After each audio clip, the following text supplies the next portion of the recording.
Hello friends, in this video I will show you how to do a factory reset on Xerox Versalink C400 model.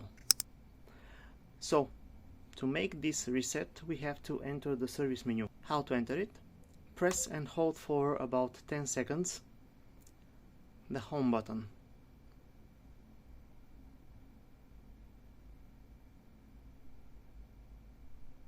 Then release. Now we have to enter the passcode, which is 6789, and enter. Now we are entering the service mode. Go to device icon, then scroll down, and the last menu is resets. Press it, and here we see reset to factory default. You can see what else we can reset here. So if you want to do the factory defaults reset, just press it, and that's it. So thank you very much. Good luck.